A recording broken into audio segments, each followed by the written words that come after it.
Janasena party అధినేత పవనాలను గెలిపించుకునే ధ్యేయంగా రెండు తెలుగు రాష్ట్రాలల్లో పేరు పోయిన జబర్దస్త్ నటులు రంగంలోకి దిగిండ్రు. పవనాల్ గెలుపు కోసం స్కిట్లు బంద్ చేసి మందితోని తిట్లైనా సరే తింటాం అనుకుంటా ప్రచారానికి బయలుదేరిండ్రు. ఎంతమంది జబర్దస్తోలు రంగంలోకి దిగిండ్రో మీరే చూడుండ్రి. అమ్మో, పిఠాపురంలో పవనాల్ సార్ గెలుపు ఖాయమైనట్టే కొడుతుంది ఈసారి. మరి సార్ కోసం సార్ను మించిన ఇమేజ్ పతారున జబర్దస్త్ యాక్టర్లు వచ్చి ప్రసారం చేస్తురంటే చిన్న ముచ్చట్న. ఏ పార్టీకైనా స్టార్ క్యాంపెయినర్లు అంటే జనాల పలుకుబడున్నోళ్ళు మాటకారులను పెడుతుంటారు. కానీ పవనాల్ సార్ మాత్రం జబర్దస్తోలోనే నమ్ముకున్నాడు. వాళ్ళని మించిన స్టార్లు ఎవరున్నారని హైపరాది, గెటప్ సీను, జానీ మాస్టరు, అంబట్ రైడర్స్ వంటి ఉద్దండ స్టార్ క్యాంపెయినర్లను రంగంలోకి దింపిండు. పవనాలు విల్సుడే ఆల్సం హైపరాది హైపర్ స్పీడ్ తోటి పిఠాపురంలో వాలిపోయిండు. 3 వద్దుల సంది ఎండల వాడిపోకుండా ప్రసారం చేస్తున్నాడు. పవనాలకు ఓటేస్తే పిఠాపురం కూడా ఓ రామోజీ ఫిల్మ్ సిటీ లెక్క టూరిస్ట్ స్పాట్ అవుతుంది. పిఠాపురం ఏడుంది అని ఎంకులాడుకుంటా గూగుల్ మ్యాప్స్ పెట్టుకొని మరి 7-7 జనాలు వస్తారని అంటున్నాడు. ఆ తీర్ల పిఠాపురం రూపురేఖలే మారుస్తారట పవనాల్ సారు.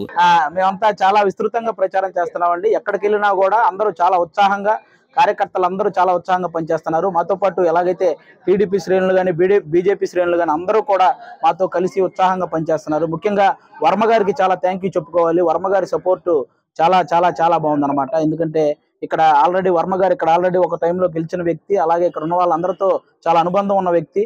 ఆయన కూడా పవన్ కళ్యాణ్ గారికి చాలా సపోర్ట్ చేస్తున్నారు. అలాగే బీజేపీకి సంబంధించిన వాళ్ళు కూడా చాలా సపోర్ట్ చేస్తున్నారు. వీళ్ళందరి సపోర్ట్ తో పవన్ కళ్యాణ్ గారు ఇక్కడ భారీ మెజారిటీతో గెలవబోతున్నారండి. ఇక జబర్దస్త్ మాటలు, పవనాలు సినిమా డైలాగులతోటి ప్రచారణ తిరుగుతున్నారు ఈ స్టార్ క్యాంపెయినర్లు. మరి ఉద్దండ స్టార్ క్యాంపెయినర్ల ప్రచారంతో పవనాలకు వాడే ఓట్లకు ఈవీఎంలే సరిపోవు కావచ్చు. మరి అట్లుంటది జనసేన స్టార్ క్యాంపెయినర్లు అంటే అని మస్తుగా మురుస్తున్నారు జన సైనికులు కూడా. నిన్న జనగా మార్కెట్లో అయిన కథ తెలిసిందే కదా. గవర్నమెంట్ ఇస్తామన్న 500 బోనస్ ఏమో గాని ఉన్న ధరలకెళ్ళి కూడా 600 కోత పెట్టిండ్రు వడ్లు కొనేటోళ్ళు.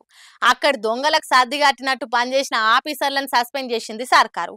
సర్కారును ప్రతిపక్షం బద్నాం చేయకముందే రైతుల సమస్యలను తీర్చే పని ముంగటేసుకుంటూ సీఎం సార్. నిన్న వడ్ల కొనుగోలుదారులు తేమ పేరు చెప్పి పైసలకు కోత పెట్టిర్రు. రైతాంగం అంతా ఒక్కటే తిరిగా బగ్గుమన్నది. పల్ల రాజేశ్వరరెడ్డి సార్ కూడా పోయి రైతులకు మద్దతుగా నిలిచిండు. ముచ్చట రాజకీయంగా పెద్దదైంది. ఎంబటే సీఎం దాకా చేరింది. సీఎం సార్ ఇక మస్తు సీరియస్ అయ్యిండు. మార్కెట్ కమిటీ ఆఫీసర్ను సస్పెండ్ చేసిండు. వడ్ల మద్దతు ధరల కోతలు పెడితే చర్యలు తీసుకుంటామని వార్నింగ్ ఇచ్చిండు. నిన్న సీఎం సార్ గంత సీరియస్ గా చెప్పినా కొంతమంది వడ్ల కొనుగోలుదారులు బేఖాతరు చేస్తున్నారు. తీరు మార్చుకోకుండా గింతే ధరిస్తాము అని రైతులకు హుకుం చేస్తున్నారు. ఇక పరిస్థితి ఇట్టుంటే బదనామైతామని సీఎం సార్ ఆఫీసర్లను పిలిచి మీటింగ్ పెట్టిండు. రైతులకు సమస్యలు లేకుండా కొనుగోలు కేంద్రాలు ఏర్పాటు చేయాలి, మద్దతు ధరించి వడ్లు కొనాలి, కొర్రీలు పెట్టే దళారీగాల మీద చర్యలు తీసుకోవాలని ఆఫీసర్లకు ఆర్డర్ చేసిండు. అటు నీళ్ల సమస్య మీద కూడా చర్చ పెట్టిండు. సాగునీళ్ళకే గాని తాగునీళ్ళకే గాని ఎవ్వరు ఏడ ఇబ్బంది పడొద్దు, అటువంటి సమస్య లేకుండా చూసుకోవాలని ఆఫీసర్లకు ఆర్డర్ చేసిండు. సీఎం సార్ మంచినే చెప్తుండే కానీ కిందున్న ఆఫీసర్లే మద్దుతనం చూపించి సర్కారు బదనాం చేసే పనులు చేస్తున్నారు. మరి సార్ కొరడా పట్టుకోకుండా వాళ్ళకే నష్టమవుతుంది.